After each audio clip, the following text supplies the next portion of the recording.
Uh, so yeah, we're going to apologize ahead of time. I'm starting to, this is the time of the season for allergies for me, so my throat is a little froggy today.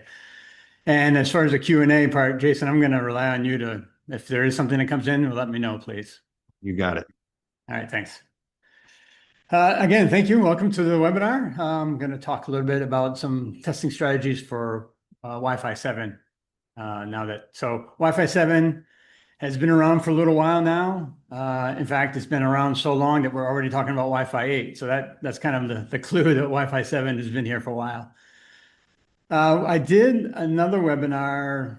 God, Jason, you might have to correct me on this, but maybe a I year think it ago? was two years ago, actually. 2 years ago. Yeah, Well, yeah. a lot has changed since then. Wi-Fi 7, especially in interop. I mean, it was a fledgling technology for sure. So Wi-Fi 7, as a quick little recap, the reason this was probably developed, it seems like for all the features in here are because of we want faster and better performance. All these features, either 320 megahertz wide channels, allows for a larger pipe for data to flow through. The 4K QAM is a different modulation technique to pack in more data into those bands. Multi-link operation, now we can use all the bands at the same time to send data. Puncturing is more for resiliency than for true throughput, but I guess the message here is that Wi-Fi 7 is for performance. However, having said that, I mean, the headline is Wi-Fi 7 is faster. I mean, they tout 46 gigabytes per second, which is crazy fast to me, and versus the previous Phi mode, which AX, which it was around 9, I believe. However, performance, we like to think here, is only one of the 5 dimensions that you need to test to qualify a device for Wi-Fi 7. Connectivity, functionality, and scaling are also equally as important. And in fact, these items could affect performance if they're not working properly. And then the last dimension, or the fifth dimension, a good movie by Bruce Willis, I believe. Stability is the one of combining the 4 of those over time, which may and indeed show other problems. So when you're testing, I'm going to use the word CPE, I'm going to use the word gateway, I'm going to use the word AP. I'm going to probably use them interchangeably. I don't know which one will come out of my mouth, but right now we'll stick with CPE. The things you want to consider for Wi-Fi 7 are those 5 dimensions. And what I'm going to do is I'm going to step through each of these and then also show you how CWNA may help you test each of these. So that's the sort of the agenda of the webinar. Okay, let's start with the first one, connectivity. I mean, it's kind of self-explanatory. If you can't connect, you're not going to be able to do a whole lot.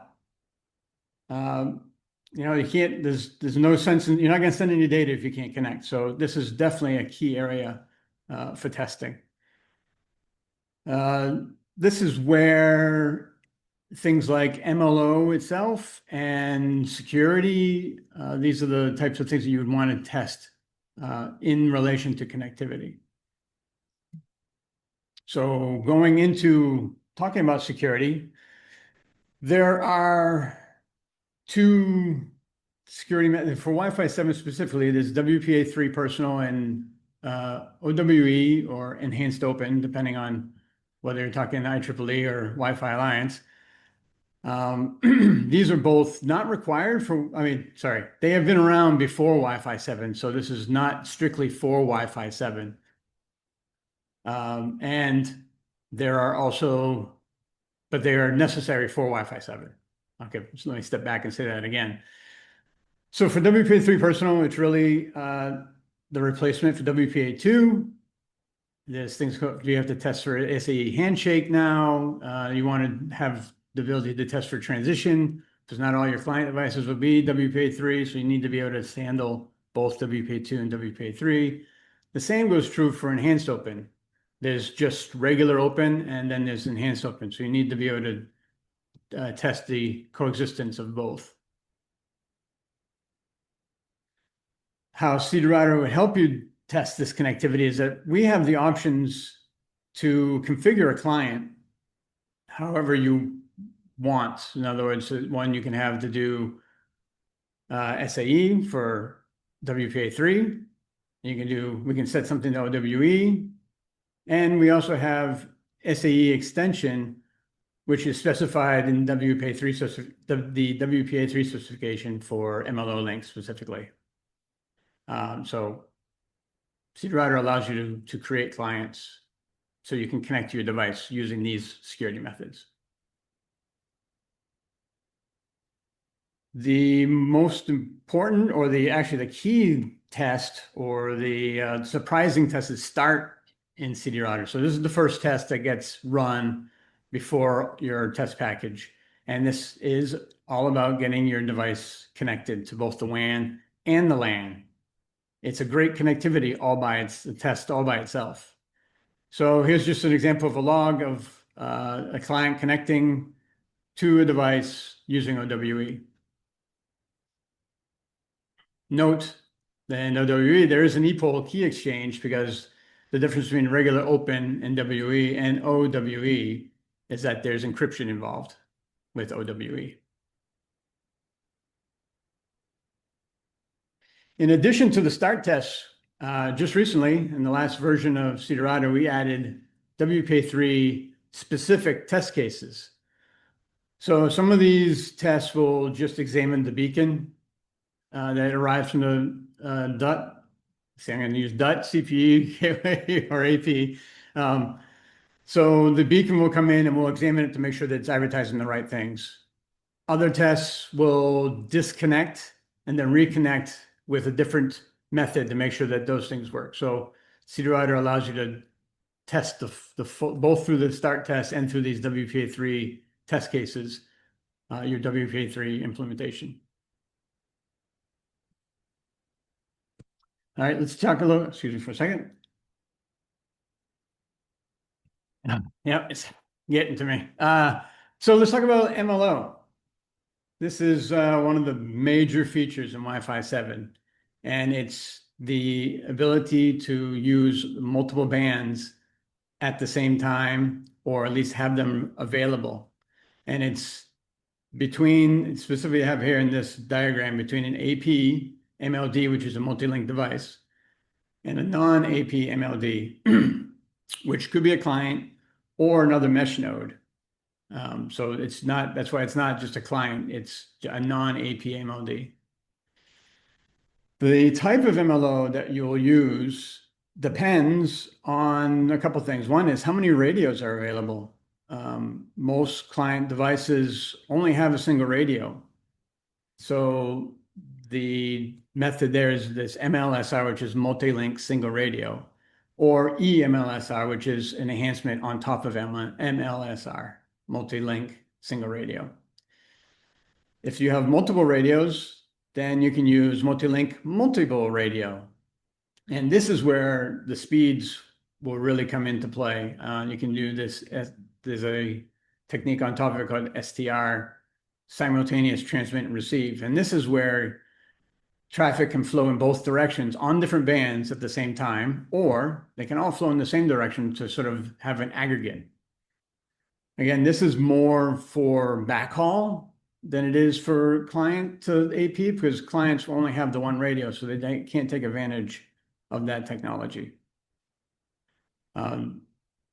So the 46 gigabytes per second really comes into play when you're talking about multiple layer, multiple radio, multiple link, multiple radio, and you can transmit data across all three bands.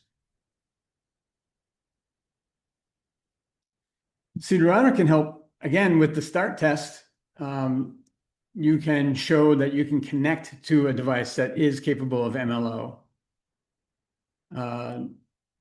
Both MLSR and eMLSR are supported by CWNA, really through the Intel BE200 chip that it uses for the client. There's really not much additional configuration you have to do. You just have to pick the Intel interface, which is the Wi-Fi 7 interface here, the SSID, and the security mode that you need. This is a picture of what it would look like in the start log when, or actually any test, whenever a client connects. And the key thing to see here is that the link ID line, the circled there, that shows you that there was MLO involved. And you can see also this is on a 6 gig and it actually used 320 megahertz channel width.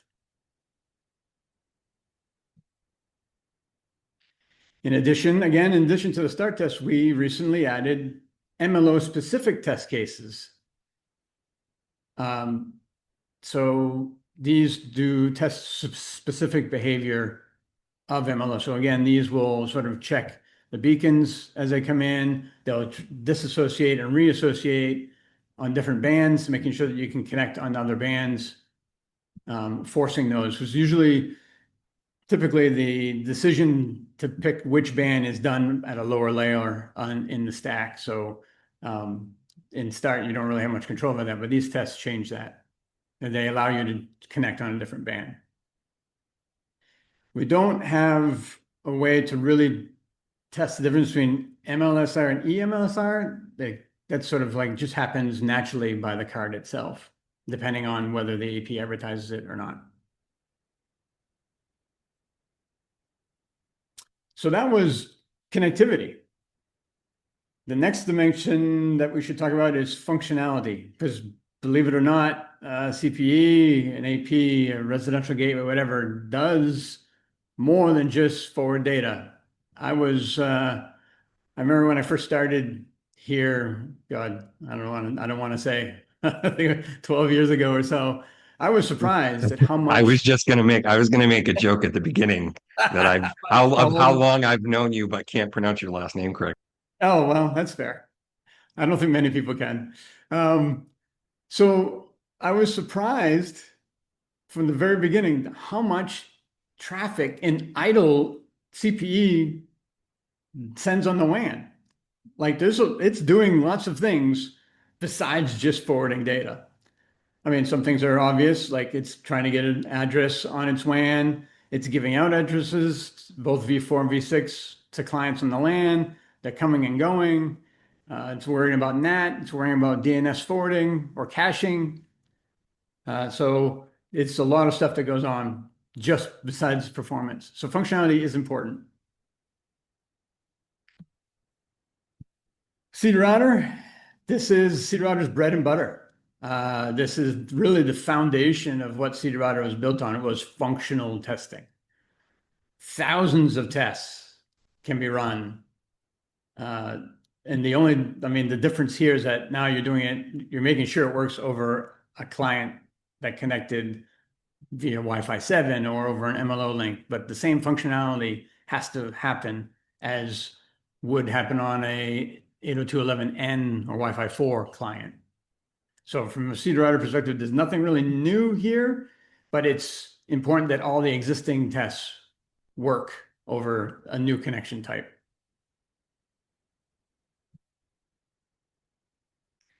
So now connectivity is done. Functionality, you're convinced kind of works pretty well over, for WPA3 kind of works. MLO seems to work. What's the next stage? What's the next thing you need to do? Well, how about trying it with more than just one client? So scaling. Most real environments have more than just one client. There's, now in a household, there's probably dozens of devices that are connecting. So to really validate that your device can handle it, you need to increase the number of clients that are connected. This means may mean multiple Wi-Fi 7 clients, but also other legacy client and AX clients, AC clients, and so on. How can Seed router help with this sort of, I'm calling it mixed client, but it could be all the same type of client as well. But so we recently introduced, so up until maybe about a month ago now, maybe it's just a couple weeks, time goes by quick. We introduced a new hardware module. So we had an Intel card that allowed you to do Wi-Fi 7 one client. So now we have a card that you can have multiple of these Intel clients on it. In fact, we can have 3. So now your ability to have more than one MLO client connected is available with this new hardware. And as you can see on the graphic on the left-hand side, we can do a combination of a whole bunch of different clients, Wi-Fi 4, Wi-Fi 5, legacy type clients. So that's how CWNA can help you achieve the scaling dimension. So in fact, at this point, I just updated this number. It was 115 before. Now it's 117 because we had the ability to add 2 more Wi-Fi 7 clients. So it's important to have a mix. It's important to do your connectivity, your functionality, and scale. This will also help for the next dimension. We're talking about performance as well. And the new module, the AW7M, allows you to have 3 Wi-Fi 7 clients now. Have we any pressing questions right now, Jason? Or I'm at this No, point? not entirely just that. Nothing that can't wait till the end, I think. Okay, great. Okay, of course, performance is a dimension. It should be. It's Wi-Fi 7 is really about better performance, higher performance. So what is important to test here? It's important to test just performance in the sense that in isolation, just in the sense to get a baseline. Because you want to know what your device can do without anything else going on. But it's also important to, after you achieve that baseline, is to do it along with functional testing to see if that has any impact, especially over a long period of time, on your performance. Because the device is doing other things. It's looking up DNS. It may be trying to cache some DNS. It's giving out DHCP addresses to new clients that are arriving and removing them, those that are leaving. Plus any sort of management stuff that's happening on the WAN, where devices today are talking a lot back to a service that exists in the cloud, right? To give it stats or get new configuration or whatever. So there's a lot going on. So it's important to do performance by itself to get a baseline. And then it's important to do it again with functional, like normal daily routines happening, both for single client and multiple client. CWNA, again, how does CWNA help? Well, CWNA can do these things. It can run single client tests. It can run multi-client tests. It can do all this while also running tests that do DHCP or DNS or scale or do some management protocol all at the same time. So you can have the ability to create a baseline and to move on beyond that. The graph here is a kind of an interesting one. I just kind of threw it together, not realizing what I configured. I used the 3 Wi-Fi 7 clients, but one of them connected at 2.4. So that's what the diff is there. They're all running individually. There's one on 6, there's one on 5, and there's one on 2. They're all multi-link, but I forced them onto particular bands. And so that's why there's a dip in the performance here.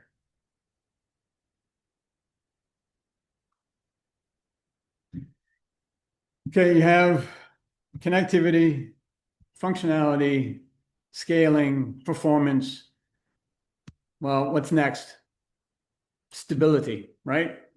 We need to do those same sorts of things, but now over a long period of time, because other issues may crop up. Like it may be able to handle traffic, sending traffic at a high speed and doing all the other protocols it has to do for a short period of time. But what happens over 48 hours? What happens after what happens after 96? How about a week?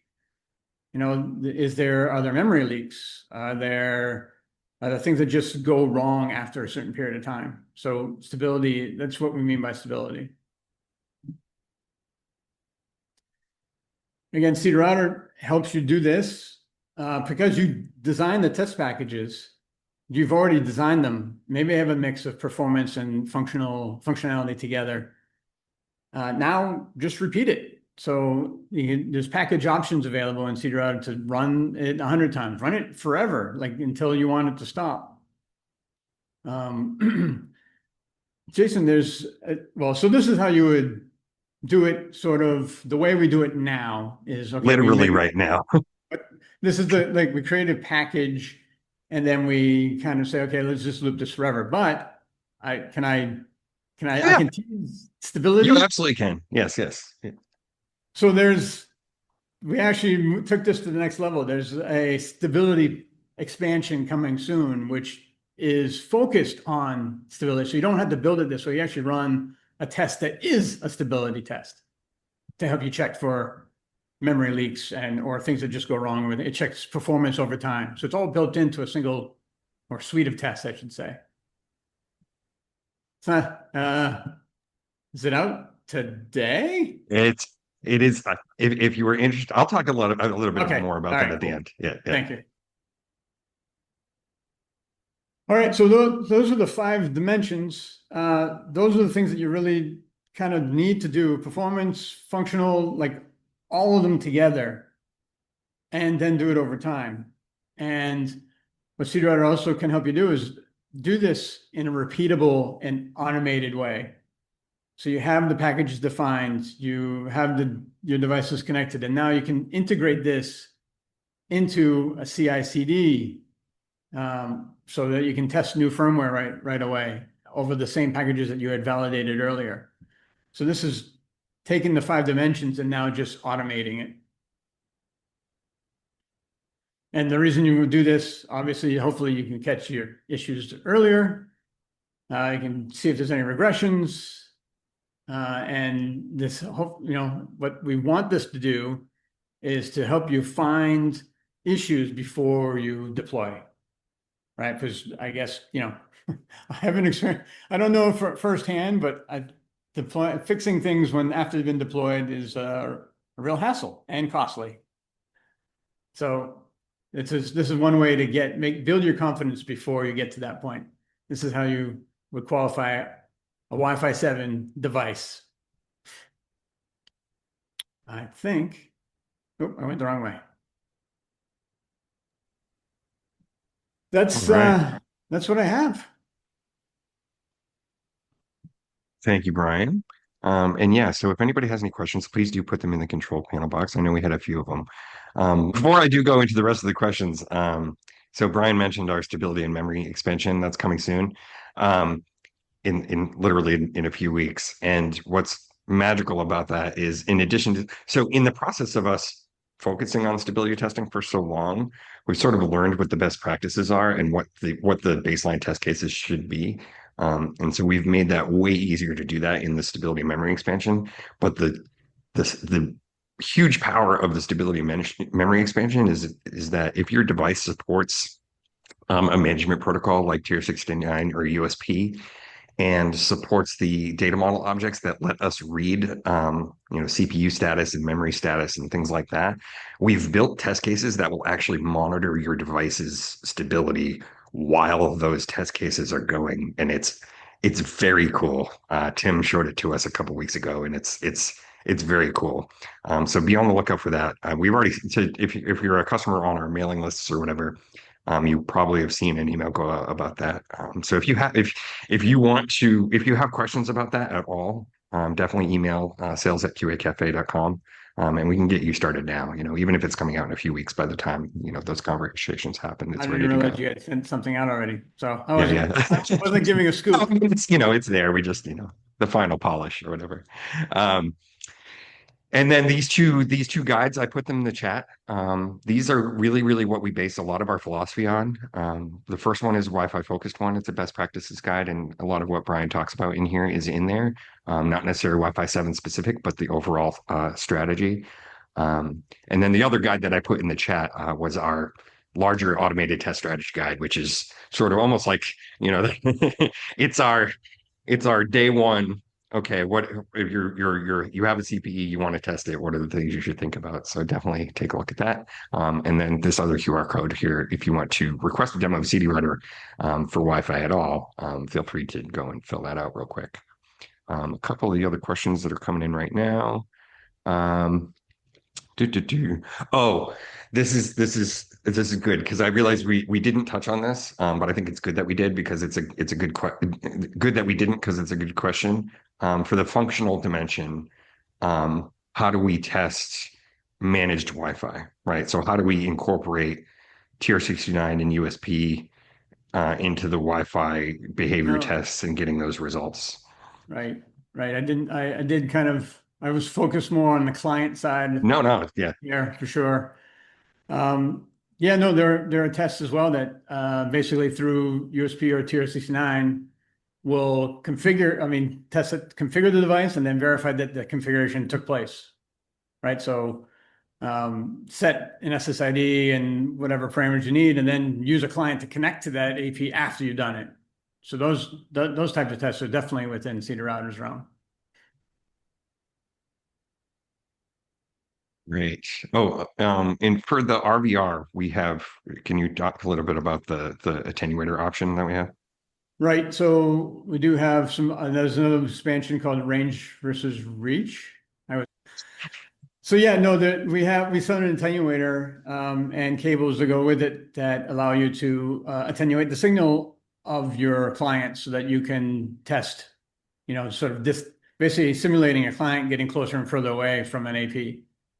So, obviously the further something gets away, the signal drops a little, the speeds will slow down and so forth and like that. So we do have an expansion and it's modeled after TR 39838. Yeah, there's a nice question about our support team. Like, if you want to find more resources to get started with Wi-Fi testing, where should they look? Oh, yeah. Well, go to our support site for sure. There's a bunch of stuff you can search for. I would use use Google to search, and I'm sure um, our support site will come up with pages for sure. Oh, here's a great question. With regards to parallel testing, how does the AW7M work with parallel testing? Yeah, so there's three independent interfaces, so they can be spread across different test instances if you want. All right, so they're not all tied together. So a parallel, for those who don't know, uh, parallel testing. So by default, a CD router will allow you to run a single test instance. In other words, one package can be running at a time. If you queue up a bunch, the next one will immediately follow once one is done. But with our parallel testing feature, you can have multiple packages running at the same time.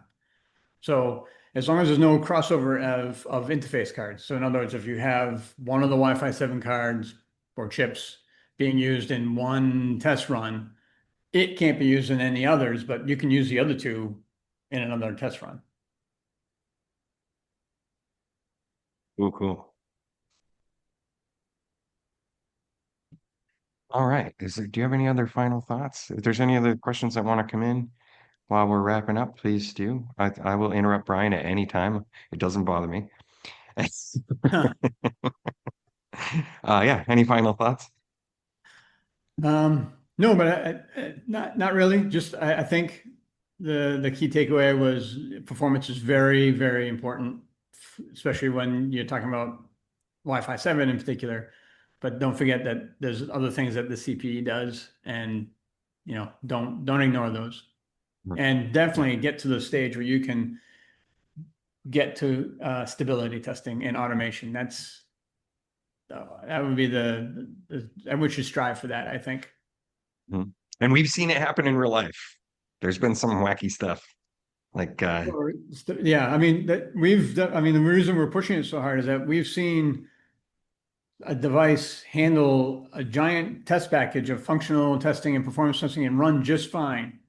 And then you decide to loop it for over the weekend and you come in and it's crashed, right? So right. And that's something like when we're simulating it in CD router, that's happening, over the weekend, but it might have taken months for it to happen in the field. And then Also I mean, true. there have been some pretty nasty articles that came out about Right. operators who've had those problems. No, it does speed up the time needed. Certainly things that only happen every once in a while, SWIDR can help in some instances make them happen a lot quicker. Right. Cool. All right. I have a ton of stuff for people to follow up with some people here too. But I think that's good. So Yeah, thank you very and I much, mean, Brian. Yep. besides